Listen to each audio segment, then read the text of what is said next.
Hello there, I'm Sconchulus, and this is TEPPEN Deck Tech, where I present to you decks that are fun, strong, or interesting. Today we are playing the brand new Ace Attorney Green Evidence archetype, with the goal of pushing Apollo Justice and our evidence payoffs to their highest potential, then recycle them for day 2 of the trial, where we can outplay and outgrind any deck in the meta. Trial preparation starts with 3 Alia, who ramps our MP and accomplishes our basic win condition by collecting evidence. I've seen some people wondering where is the iconic ball joint orb stomach thing on Alia, and to those people I would point out the robotic detailing she does have, which we're just gonna move on from before this video gets age restricted. But I would also ask, did you guys really want to see the iconic weird Teppen ball on Alia?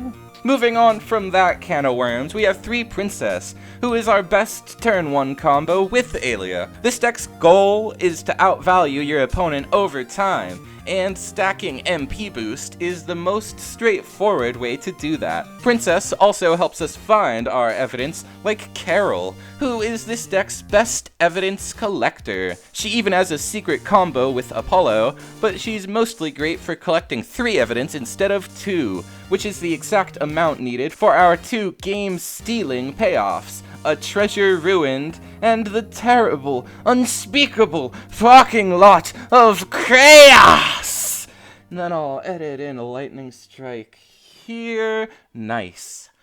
But I'm serious, this card is cracked. The +1/+2 on your whole board is strictly over curve for 2 MP, and is ideal both with our MP boost cuties and our WinCon cuties like Apollo. But the line of text that should really catch your eye is gain 5 life. At 3 copies with Heart Tank and Apollo, this deck has an entire second health bar. It's honestly way out of hand, and is a bit of a secret win condition of the deck. I hate to admit it, but this deck plays into the clock really well. I have even timed out Dancing Dead players with the life lead. We're good at ending the game before that too, so don't worry if you actually want to play Teppen. It's just the ability to fully switch your game plan in the last minute and abandon combat to create an unwinnable situation for your opponent is secretly pretty engaging, and very in character for X. Our other turnabout payoff is Treasure Ruined, which gives us the best 3 MP blockers ever. Princess as a 5/5 with shield is the most broken in the deck, but we can also make our finishers even stronger too. My favorite is just that extra 3 attack on Cammy, who is here as an independent game ender who spirals out of control with no backup needed. Back to Ruined Treasure, I believe this card depicts the reason Trucy Wright is our suspect. The destruction of her precious photo album is the motive that led her to poison and unwittingly zombify the daimyo's dog. Allegedly, of course, 'cause of course we know she didn't do that. Because Trucy would just kill the dog. I'm kidding, of course, because the Silk Hat defendant Trucy isn't actually a fighter, she's just game winning. The 4 evidence she gives us is solid already, and making something a 4/4 has plenty of combos. Once again, Princess is the best, but the effect that makes Trucy legendary is her 3rd effect, which we can activate using X's Heart Tank or by presenting evidence, and when we do, she will turn any game around out of nowhere, just like her father's brilliant Turnabout. And defending the lawyer's daughter, we have the new Ace Attorney Apollo. Somehow an even better comeback mechanic than Ace Attorney Heatnix almost 2 years ago. When played, Apollo can give your hero 7 life, cause he's an overachiever, I guess, and if ascended, will gain 2 attack. But the effect that really matters, even more than that ridiculous life gain, is when you, the hero, take damage, Apollo will deal 2 or 4 or more damage to every one of the enemy units. This is a board wipe, and can activate multiple times. Carol will let you drop controlled nukes on your opponent, and even going for direct damage at all against you is entirely off limits to your opponent, while Apollo is on board. He does so much, and ensures you can always turn things around. And finally, to wrap up the trial, we intend to filibuster, and do it all again. Jamba and Itsuki let us lean even more into the clock, cause we will always have more cards and more life than our opponent. Itsuki is especially fun to reuse your early plays like shields when you know exactly what's in your grave to shuffle back, and Jamba shuffles back half your whole deck, it feels like, at a total 8 MP discount. This is basically Black's Storm of Death on a body with MP boost. The only downside being that you probably shouldn't run more than one in this deck, because getting 4 units in grave will take longer than you think. Last of all, we have a few must plays. 3 wall jump and 2 disarm. I could talk for a while about why you need these in every green deck, but to save time, I'll just say they're the best cards in green. We also have 2 Kairi, who I neglected to mention. Basically, if you play in green, you gotta play something from OCS to boost that power level. She's really fun though, especially right before you play your ruined treasure unit. And that brings us to our final cards. Karen and the Enchanting Night Pool. Extremely scary, strong women.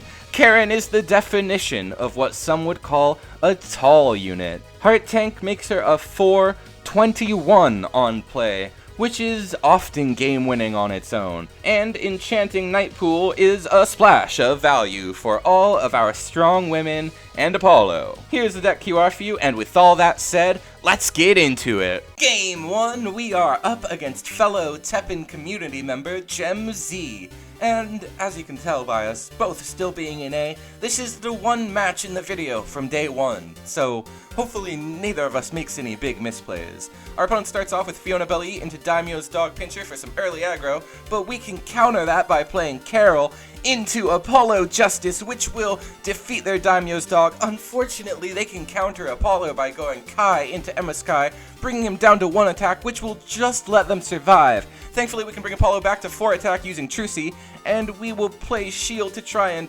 cycle into something to finish our Trucy play, but our opponent can respond to that with Forensic Survey, and we will use our first Treasure Ruin to present some evidence and really get the gas going in our deck. Our opponent will respond to that with Missing the Magic Show to allow them to take 0 damage from our Apollo, but he will still survive and take out their Kai and finish off the Emma Sky. Our opponent will then play down Virgil, which we are able to defeat using Carol at the last second.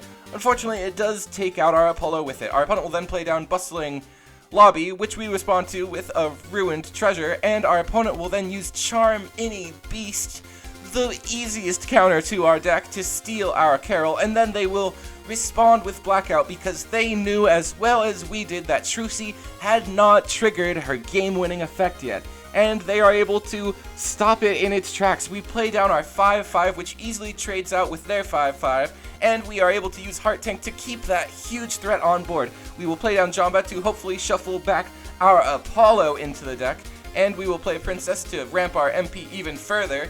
Our opponent will play down a Kai into Huey to reduce our Alia, I believe, to 1 MP, and we are able to start trading out their units. We play down a Karen, who goes up to a 4/19 and is able to one-shot their Carol.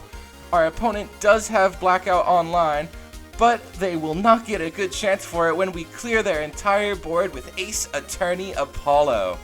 They do, however, have the ability to play down Tessa, which will lower all of our units within Blackout range, and thankfully for us, she doesn't have her stronger effects from presenting more evidence, but I did not realize that and will waste the disarm on her, which gives our opponent the chance to bounce our Karen, who we can at least use later, and we'll use a second disarm just to cycle. Our opponent plays down an Emma Sky to block our Carol, and they will use the Forensic Survey on Carol to allow their Emma Sky to win the trade, but that does give us the chance to go for a Ruined Treasure. Our opponent then goes for Wicked Trick, which will bounce the Carol back to our hand and deny the Ruined Treasure. A huge play for them, especially when they're down to only 1 hit and need to make every play correctly to stay in the game. And the next play they go for Charm Any Beast is necessary to survive, but it can't feel good using that for such a weak unit. they are still able to just barely block the top lane, with Fiona Billy unfortunately not getting her when played effect, and we are able to ascend our Karen, which should have given us a good chance to win, but they still have one last bustling lobby to bring her down to 121, which will stop her from really threatening anything at this point. Our opponent can block us for a while now, and that gives them plenty of opportunity to put the pressure back on us and get back in the game. We will go for Heart Tank on Alia, just so she can survive and help us keep some value, but our opponent can play down Virgil. We will attempt to see if we can close out the game with Enchanting Night Pool, but our opponent can negate it. We will instead go for Parking Lot of Chaos, and our opponent is still able to destroy our Karen using Blackout, and then they can play down Daimyo's Dog Pincher to bounce our strongest unit to the hand. Thankfully, we have one last ace in the hole, Cammy into Parking Lot of Chaos to exactly finish them for the exact pierce. Game 2, we are up against the widely feared and widely considered best deck of the early meta, Red Spirits. Hopefully we can still do what green does best and decimate red. We'll start things off with Alia, who is a bit risky into red's damage, but thankfully she just dies to Hinoa. We will then go for Kairi into Carol, which will be able to trade out with their Hinoa as long as she survives. We try to play down a shield to dodge any damage effects, but that just baits out a damage effect, which we thankfully have another shield for. Our opponent goes for Gertrude, which thankfully does not hit our Carol, but they are able to finish her off with their Great Macau. Our opponent's Hinoa goes up to a 6-3, and we will activate a Ruined Treasure to get something to stop her. And we got the absolute best card we possibly could, Ace Attorney Apollo. I consider going for Princess to ascend him, but we are not going to get greedy for the second time against a top 30 player. Our opponent goes for a second Hinoa in the middle lane, which I can only assume was a misdrop. They could have easily gotten 8 damage off on our Apollo, but they instead have their Hinoa blown out and have to use Guile into Gertrude, into GDI, into Princess Yuki, just to defeat our Apollo. We are able to go for Alia and Princess to get more MP ramp going, and are able to play down our Karen, who will go up to a 4-12, which could easily shut out the game against any red player. She is now a 4-12 after we go for our Heart Tank on our Ichisuki, one of our best Heart Tank targets, and our opponent is able to go for Pharmaceutical Fracas in its ideal situation to bring her down to a low HP count without doing any damage, but it's too late. We take the game and it's not even close. Game 3. We are up against a breakout deck from last season, which has only gotten stronger in Turnabout Festival with new support to enable it. A deck some people are calling Babysitter. If you haven't seen this deck, you will quickly understand why. We start off with 2 MP units, and our opponent plays down Roid G, which will immediately get their deck going when it dies. We will play down Shield to allow Alia to contest the huge unit that we know is coming down, and our opponent responds with Mixed Up Trunks to do 4 damage to Alia, which allows us to go for Enchanting Night Pool. We're gonna try to set up a Trucy play, but thanks to Night Pool, we actually heal off the life we would have gained, and we don't realize that and go for Trucy anyway. Thankfully, she does get combo, but we are unable to go for her game-winning effect at the moment. Our opponent has an invincible baby, which could easily defeat our Alia, but they actually give us the chance to go for our Trucy combo by using Gathering Effluvium on Princess. We can play Carol to take 1 damage and use Heart Tank to bring all of our units up to 4 attack. Our opponent blocks with a very suboptimal Machine Armor Orchi, and they will play down another Roid to summon another baby from the deck. They play down the 3rd baby, and they have formed the trifecta of triple babies. They will activate a mill action to make 2 of them immortal and clear 2 of our lanes. We are able to ascend Karen to defeat their 1st baby, and we will go for the most powerful play we can to try and keep ourselves from falling too far behind, going for AMSF, Cammy, and Heart Tank in the top lane. Our opponent plays down another baby, and we will go for Parking Lot of Chaos to try and get our units strong enough to contest them. Our opponent will go for a Fine Decoy when we go for another Parking Lot, and they will cycle the 2nd Fine Decoy to put their baby back in the deck, which we will have to defeat again. Our Cammy should be able to defeat the unit in the top lane, and to make sure it doesn't go back in the deck, we'll use Disarm, but we weren't paying enough attention. That was the one that already had used its revenge.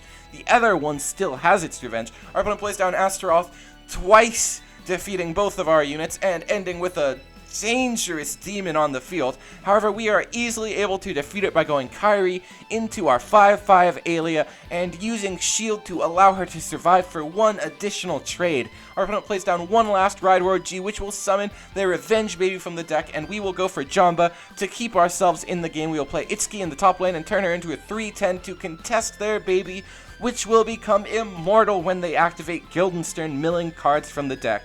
We will play down a Princess to get ourselves some MP boost to stay in the game. We are at 10 MP and we will play down an Alia to keep that MP flowing, but we are having trouble finding answers at the moment. We are finally able to find a second Trucy and we'll use her to bring our field up to 6 attack all around, and our opponent will play down a Black Emperor after their last baby is destroyed. They only have the one left on field, and I don't think they have any in deck. We will bring our Alia up to a 7/9, and our Karen up to a 7/14. Our opponent activates Out of Service Elevator to mill a card, and we will go for a shield on our Itsuki. They are able to defeat it using Mixed Up Trunk, but we have another shield to block that, and we are able to finally start turning this game around without even using Apollo. Of course we do draw Apollo, so why end the game without a bit of flash? We will play down our Apollo, which does not get a combo, but we are able to get combo in the middle lane and finish our opponent with style.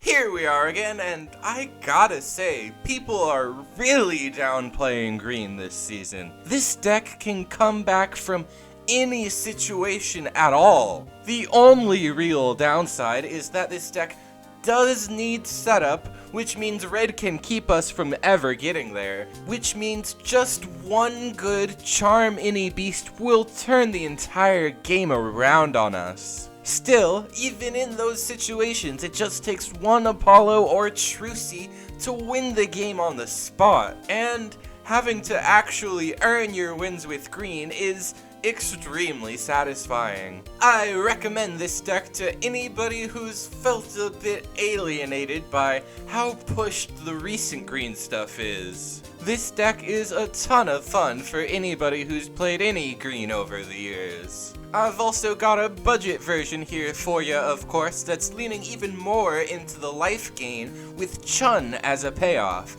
The one weakness I can already see, though, is that it's probably a bit difficult to keep your life low enough to actually hit those life gain effects when you really need them. Tornado Tungian is also a really fun card that you can play in this version if you find room for him. He is just thick. As for the next episode, let me know down below whether you guys would rather see some Thunder Edge Amaterasu or a Dynamo Honey prank deck.